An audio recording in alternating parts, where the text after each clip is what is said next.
Tollywood senior hero Nandamuri Balakrishna ప్రస్తుతం young star డైరెక్టర్లకు hot favourite గా మారారు. పక్కా మాస్ కమర్షియల్ సినిమాలే కాకుండా స్టైలిష్ యాక్షన్, విభిన్నమైన కథాంశాలను ఎంచుకుంటూ ఫ్యాన్స్ ను థ్రిల్ చేస్తున్నారు. ప్రస్తుతం ఇండస్ట్రీ వర్గాల్లో బాలయ్య తర్వాతి ప్రాజెక్టుల గురించి 5 దర్శకుల పేర్లు ప్రముఖంగా వినిపిస్తున్నాయి. బాలయ్య లైనప్లో ఉన్న దర్శకులు వీరే: గోపీచంద్ మలినేని, వీరసింహారెడ్డి వంటి భారీ విజయం తర్వాత వీరిద్దరి కాంబినేషన్లో NBK 111 ఇప్పటికే అనౌన్స్ అయింది. మార్చి నుండి ఈ సినిమా సెట్స్ పైకి వెళ్లనుంది. హరీష్ శంకర్ ఎనెస్టిక్ director Harish Shankar Balayya body language కు తగ్గ పవర్ఫుల్ స్క్రిప్ట్ రెడీ చేసి బాలయ్యకు వినిపించారు. Koratala Siva social message plus mass elements కలగలిపి సినిమాలు తీసే కొరటాల బాలయ్యతో సినిమా చేసేందుకు ఓ కథ వినిపించారు.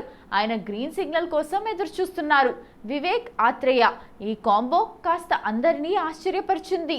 స్టైలిష్ గ్రిప్పింగ్ స్క్రీన్ ప్లేతో సినిమాలు తీసే వివేక్ బాలయ్యను కొత్త కోణంలో చూపించేలా ఓ కథ చెప్పారు. ఓకే అయితే మైత్రిలో ఈ సినిమా ఉండొచ్చు.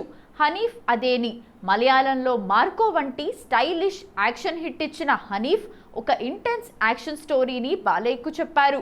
అన్నీ కుదిరితే ఈ సినిమా దిల్ రాజు బ్యానర్లో నిర్మించే అవకాశం ఉంది. వీరిలో ఎవరికి ముందుగా బాలయ్య గ్రీన్ సిగ్నల్ ఇస్తాడో ఇంకా క్లారిటీ లేదు.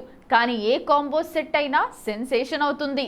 ఏది ఏమైనా బాలయ్య ఎంచుకుంటున్న ఈ మిక్స్డ్ బ్యాగ్ లైనప్ చూస్తుంటే బాక్సాఫీస్ వద్ద మరోసారి నందమూరి జాతర ఖాయమనిపిస్తోంది.